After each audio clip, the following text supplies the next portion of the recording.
Hi family and friends, welcome to Cooking with Victor Jesse. And so before we get started, I think it's time for an absolute fabulous 007 cocktail that my dear sweet Doug made for me. Cheers. And we have a studio audience to the side. Cheers, Cheers. Eric.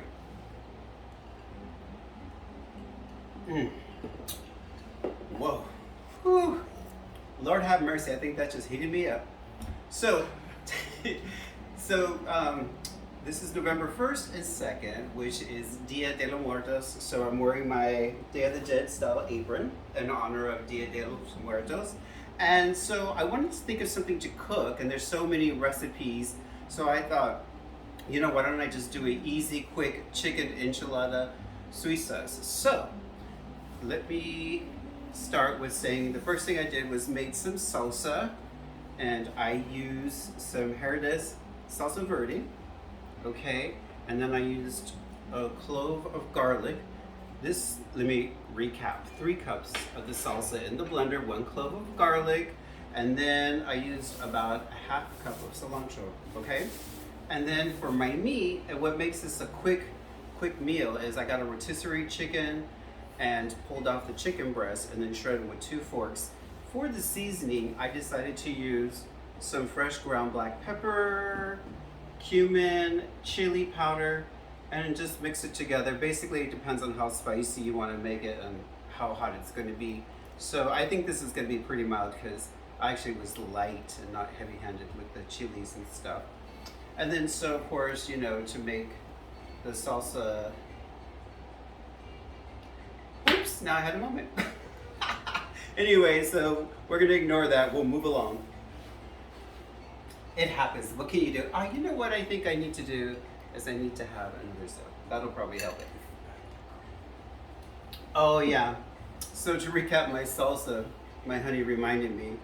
So it's 3 cups of salsa. If I just defer to the recipe, and then I used 3/4 cup of crema mexicana.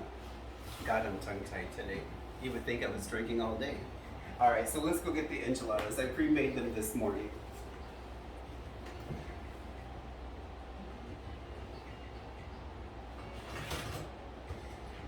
All right.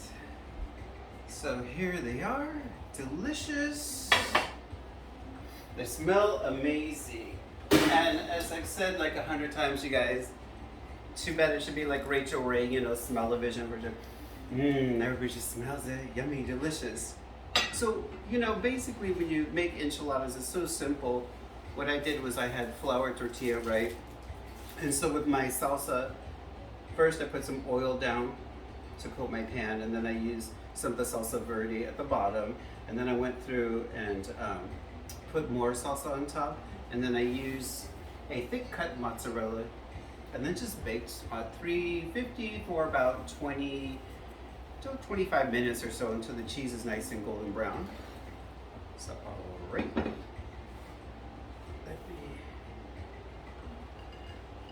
So, for those of you that are not familiar with Day of the Dead, it is a Latin culture holiday that could run from October 31st to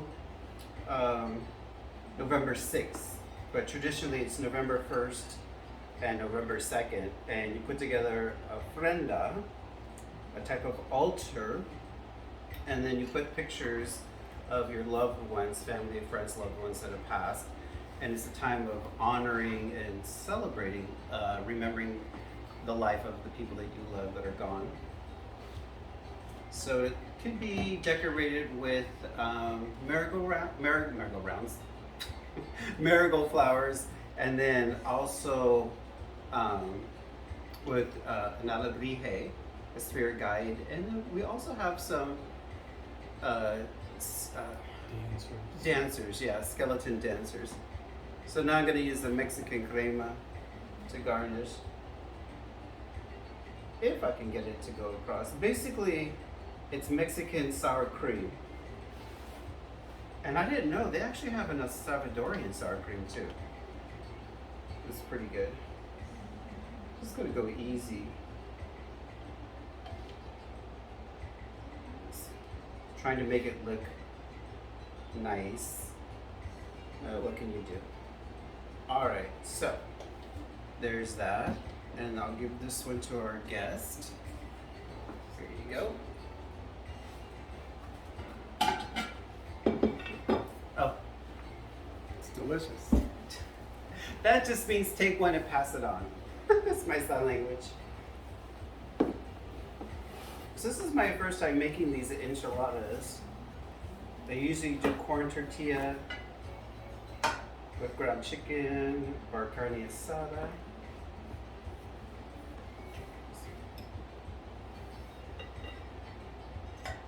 Alright, some more sour cream. So instead of being fancy, why don't I just go like so? Oh, on mine? Mm-hmm. Oh, sure. Really good. You like it, Doug? Doug says it's really good. So that's one thumbs up. There you go, sir. You're welcome.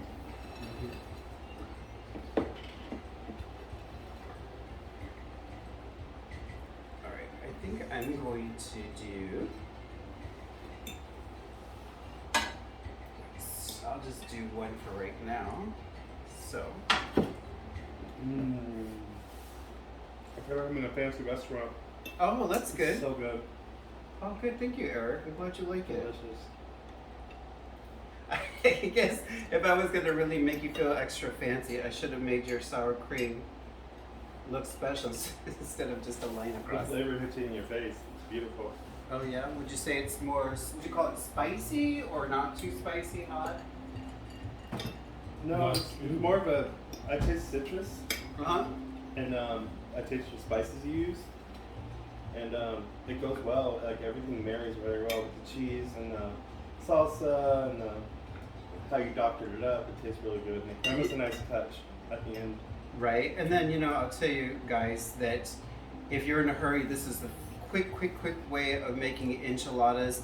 Because normally, to do my salsa, if it's the salsa roja or salsa verde, I would typically, you guys seen in my other videos where I will actually roast poblano peppers, sweat them in a plastic or Ziploc bag, blend them in so many steps of love. They taste delicious. But this, you know, I was looking for something quick, easy that I could throw together and be delicious. So, It doesn't. It tastes like you've been cooking it for hours. right? Thank you. I appreciate that. I guess that's the point. Mm-hmm. Something tastes good and doesn't take long. Right. That's the whole key.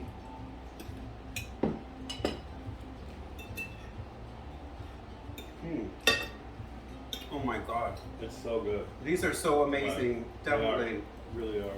And you know what the thing with these enchiladas, guys, and when you're putting your own spices to taste, it doesn't taste bland because typically, like, I don't want to downplay any particular restaurant, but when they cook for the masses, it's always, they're worried about people's stomach, you know, ulcer, sensitive digestion tract or whatever. But when you can cook it at home and you can customize the flavors and stylize, you definitely really gives taste and flavor, I must say. So, quick and easy chicken enchiladas, Suiza.